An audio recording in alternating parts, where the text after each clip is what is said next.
अस्सलाम वालेकुम viewers, welcome back to our channel. Viewers, आज मैं आपसे हस्बे मामूल बहुत ही एक आसान सी और सिंपल से इंग्रेडिएंट्स के साथ पराठा रेसिपी शेयर करूंगी। बहुत ही ये मज़ेदार और डिलीशियस पराठा है और पराठा बाइट्स हैं। छोटी छोटी से हम इसके पराठा बाइट्स बनाएंगे। तो इसके लिए इंग्रेडिएंट्स आप देख रहे हैं जी। हमारे पास दूध है और जी हमारे पास है घी देसी है 2 टेबल स्पून, और साथ 1 टीस्पून नमक है और बेकिंग पाउडर इसके अंदर जाएगा। हमने लिया है 225 ग्राम खालिश गंदम का आटा, इसमें मैदा नहीं जाएगा। और 2 अदद अंडे हैं और चॉप्ड हरा धनिया है। ये अंडों के साथ आपको चॉप्ड हरा धनिया जो है वो नज़र आ रहा है। तो ये इंग्रेडिएंट्स हैं और आप देखें कितने सिंपल से इंग्रेडिएंट्स हैं। इसके अंदर हम बेकिंग पाउडर डालेंगे। आमतौर पे ये है कि जब हम पराठा बना रहे होते हैं तो उसके अंदर जो है आटे को राइस करने के लिए या उसको फ्लफ़ी करने के लिए हम बेकिंग सोडा डालते हैं, लेकिन हम यहाँ बेकिंग पाउडर डाल रहे हैं और साथ थोड़ा सा हमें पानी चाहिए। ये पानी पूरा नहीं जाएगा। तो आटे को हमने जिस तरह से हम पराठा बनाने के लिए आटा गूंथते हैं, बिल्कुल उसी तरह से हमने जो है आटे को गूंथ लेना है। चीज़ों को आपने सबसे पहले जो है इकट्ठा कर लेना है। इसलिए आपको दिखा रही हूँ कि सारी चीज़ें आपके पास हों, क्योंकि इसके अंदर बेकिंग पाउडर है। तो इसके आटे को हम स्टे नहीं देंगे, हमने गूंथते ही इसके जो है ना पराठे बनाने हैं। तो इसलिए सारे इंग्रेडिएंट्स हैं जो अपने पास रख लें पहले से। चलें जी, रेसिपी को स्टार्ट कर लेते हैं। रेसिपी के लिए हमने आटा एक बाउल में डाल लिया है और 1 टीस्पून बेकिंग पाउडर डाल दिया है। बेकिंग पाउडर को कभी भी खुला नहीं छोड़ना होता, तो फ़ौरन के फ़ौरन बेकिंग पाउडर हमने निकाला है और उसको बंद कर देना होता है। तो अब 1 टीस्पून नमक डाला है। नमक आप अकॉर्डिंग टू टेस्ट भी डाल सकते हैं, हाफ़ टी स्पून डालें या क्वार्टर डालें, लेकिन एक दफ़ा एज़ इट इज़ आपने ये रेसिपी बनानी है। अब 2 टेबल स्पून इसके अंदर हमने देसी घी डाल दिया है और देसी घी मेल्टेड नहीं है, मेल्ट करने की ज़रूरत नहीं है। अब सारी चीज़ों को अच्छी तरह से पहले मिक्स कर लेना है हमने, और थोड़ा थोड़ा सा पानी डाल के, जैसे कि हम पराठे के लिए आटा गूंथते हैं वैसे ही हमने आटा अच्छी तरह से गूंथ लेना है।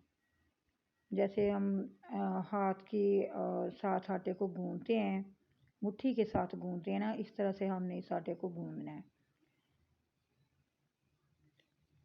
पानी बहुत ज़्यादा नहीं इसके अंदर डालना, थोड़ा थोड़ा सा डाल के। तो हमने ये देखें जी, इस तरह से हमने आटे को गूंथ लेना है। ना ये ज़्यादा सख्त होगा और ना ये ज़्यादा नरम होगा। जिस तरह से आटा पराठे के लिए या रोटी के लिए हम रोज़ गूंथते हैं, ऐसे ही हमने इसको गूंथ लेना है। और स्मूथ होना चाहिए आटा, गूंथना इसको अच्छी तरह से है, ना ही इसको ऑयल लगाने की हमें ज़रूरत है। और घी इसके अंदर ऑलरेडी हमने काफ़ी डाल दिया है। अब जी आटा हमारा गूंथ गया, इसको ढक के तो थोड़ी देर के लिए रख देंगे। बिल्कुल मुनासिब सा इसको हमने नरम रखना है। अब जी एक बाउल लेंगे और इसके अंदर हमने डाल देने हैं 2 अदद अंडे।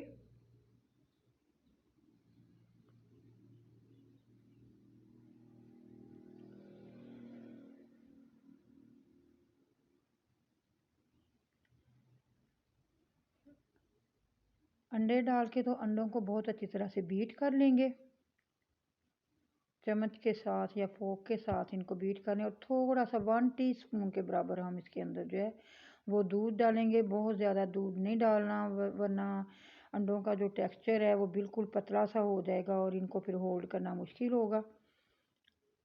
सिर्फ हमने 1 टीस्पून के बराबर इसके अंदर जो है ना दूध डालना है। और हरा धनिया जो है वो 1 टेबल स्पून चॉप्ड है। अगर आप हरा धनिया जो उसका फ्लेवर इसके अंदर ज़्यादा पसंद करें तो आप ज़्यादा डाल सकते हैं। और अंडों के अंदर हमने कुछ नहीं डालना, ना कोई मिर्चें, ना नमक या ऐसी काली मिर्चें, कोई भी चीज़ नहीं नमक अंडों के अंदर जाएगी। सिर्फ हमने अंडों को फेंट लेना है। अब जी जो आटा हमारा, उसके हमने 6 पेड़े बना लिए हैं। आटे को 6 बराबर हिस्सों में डिवाइड करके तो 6 बराबर जो है पेड़े हम बना के तो रख लेते हैं। और अब जी इनको बेलना है। तकरीबन 6 इंचज़ का हम जो है एक पेड़े की रोटी जो है ना 6 इंचज़ की बेलेंगे। ये आपने ख्याल रखना है। आप इसको मेजर कर सकते हैं कि ये 6 इंचज़ का है कि नहीं। उसके बाद इसके ऊपर घी लगा लें या अंदाजे से आप इसको बेल लें और फिर इसको एक साइड उठा के इसके ऊपर रख लेनी है और फिर दोबारा से जो इसके ऊपर हम घी लगाएंगे। ये सारा प्रोसीजर जो है ना यही इस पराठे की एक इम्पोर्टेंट जो है चीज़ है। इसको आपने जहन में रखना है, इसको ध्यान से देखना है और फिर दोबारा से हमने ऊपर से रख लिया और इसको खींच के अब इसके एक लंबी सी स्ट्रिप बना लेंगे इसकी, जैसे हम लच्छेदार पराठे की बनाते हैं। अब ऐसे ही लच्छेदार पराठे की तरह जो है इस छोटे से पेड़े पेड़े को हमने लच्छेदार पराठे के पेड़े की शेप दे लेनी है और इसी तरह से सारे जो हैं इसी तरह पेड़े हम बना के तो एक साथ रख लेंगे ताकि ये थोड़ा सा इनको रेस्ट मिल जाए और फिर बेलने में आसानी हो। बहुत ज़्यादा देर इनको नहीं हमने रखना। अब जी पेड़े सारे हमारे तैयार हैं, आप देख रहे हैं छोटे छोटे से ये पेड़े बनेंगे। अब जो है अहम बात ये है कि हमने इनको 7 बाई 7 यानी 7 इंचज़ का ही चौड़ाई होगी इसकी और 7 इंचज़ की लंबाई होगी और इनको चकोर जो है ना हमने बेलना है। और जब चकोर शेप नहीं आ रही होगी तो हम हाथों से इसको चकोर शेप दे सकते हैं। आप देखें कि ये हाथों से चकोर कर लिया इसको और अब अंडा जो है 1 टेबल स्पून जो है एक साइड पे आएगा और दरमियान में अंडा बिल्कुल भी नहीं डालना। दरमियान से पराठा बिल्कुल जो है वो खाली होना चाहिए और कार्नर्स पे भी अंडा ना लगाएं। ब्रश से जो है हरा धनिया उसको सेट कर लें और अंडे को भी थोड़ा सा सेट कर लेना है। 1 टेबल स्पून एक साइड पे लगाएं, चारों साइडों पे जो है 4 दफ़ा चम्मच से भर के लगा लें और एक कार्नर को उठा के सेंटर में रखेंगे और सेंटर में क्योंकि अंडा नहीं है, आटा खुश्क है और कॉर्नर भी खुश्क है तो ये सेट हो जाएंगे। इस तरह से सेट करके आपने बाद में इसको शेप चकोर की देनी है।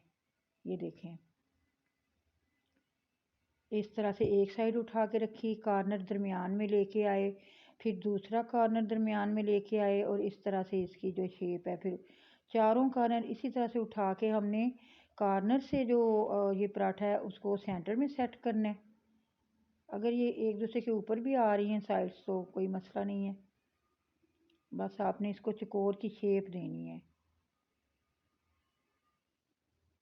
खुलना नहीं चाहिए, इसको आप हाथों से बंद करने की कोशिश करेंगे। जहाँ से ये साइड्स मिल रही हैं ना आपस में, आपने सबको अच्छी तरह से हाथों से आपस में मिला लेना है अच्छी तरह से ताकि अंडा जो है वो निकले ना।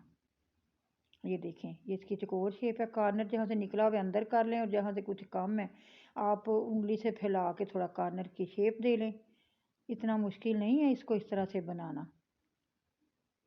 तो ये आपका चकोर जो है छोटा सा पराठा, ये पराठा बाइट बन जाएगी। अब मैंने तो लोहे का तवा लिया क्योंकि लोहे का तवा जो होता है वो पराठे के लिए बेस्ट है और काफ़ी मोटे पैंदे का ये तवा है। आपके पास नॉन स्टिक है तो वो ले लें। तो अब इसको मैंने डाल दिया है और फिर 1 टेबल स्पून घी डालें ताकि ये अच्छी तरह से फ्राई हो सके। अब इसकी साइड पलट दी है और इसको अगर आप दोबारा को भी आपको पलटना पड़ता है तो आप पलटें। इसकी बहुत अच्छी तरह से इसके ऊपर कलर आना चाहिए और सेंटर से थोड़ा थोड़ा सा इसको, क्योंकि मेरा जो तवा है सेंटर से थोड़ा सा गहरा है, स्ट्रेट नहीं है तो थोड़ा सा इसको प्रेस करना पड़ता है। अगर स्ट्रेट है तो फिर ये इक्वली जो है वो बनेगा आपका। अगर स्ट्रेट नहीं है तो फिर थोड़ा सा ऊपर से इसको प्रेस कर लें। अब ये दूसरा पराठा मैं आपको दिखा रही हूँ, इसी तरह से इसको भी बनाया है और 2 अंडे जो हैं इन पराठों के लिए बिल्कुल मुनासिब जो हैं, इनके अंदर वो बिल्कुल पूरे आने चाहिए। अब इसके ऊपर भी घी लगा के हम पलट लेंगे।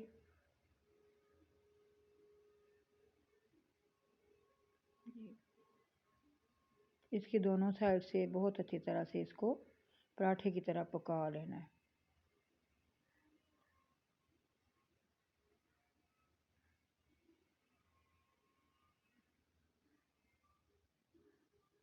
अब जी पराठे हमारे तैयार हो रहे हैं। आप देखें कि इनकी लुक से आपको अंदाज़ा हो रहा है हमने 6 के 6 पराठे जो हैं वो फ्राई कर लिए हैं और कोई मुश्किल नहीं है। चकोर शेप शायद थोड़ा-सा आप उसमें कन्फ्यूज़्ड हों, तो मैं आपको दिखा रही हूँ कि जिससे हमने बाइंड किया था वो साइड भी दिखाई है और ये आपको दूसरी साइड भी दिखा रही हूँ। तो जिधर से बाइंड किया है उस साइड को आप नीचे रख लें। अगर थोड़ा-सा खुल भी गया है या अंडा बाहर आ भी गया है, तो वो अंडे से खुद ही बाइंड हो जाएगा। जब अंडा फ्राई होगा तो उसको कवर कर लेगा, लेकिन आपने जो बाइंडिंग वाली साइड है वो नीचे रखनी है और दूसरी साइड ऊपर रख के तो आपने इसको सर्व करना है। आप जी इसको चाय के साथ सर्दियों में खा सकते हैं। बहुत ही मज़ेदार ये पराठा बाइट्स हैं। आप इनको दही के साथ खा सकते हैं, शाम की चाय के साथ खा रहे हैं तो केचप के साथ भी खा सकते हैं। आप इनके ऊपर डेयरी मिल्क क्रीम लगा के खा सकते हैं और गरम-गरम के ऊपर बटर भी लगा के खा सकते हैं। तो बहुत ही मज़ेदार ये रेसिपी है और इसके अंदर हमने गेहूँ का आटा जो खालिस आटा है वो इस्तेमाल किया, हमने मैदा इस्तेमाल नहीं किया। रेसिपी को आपने ज़रूर ट्राई करना है। वीडियो को लाइक एंड शेयर करें और चैनल को सब्सक्राइब कर लें। बेल आइकन को ज़रूर प्रेस किया करें ताकि ऐसी ही नई आने वाली हमारी वीडियोस का नोटिफिकेशन आपको मिल सके।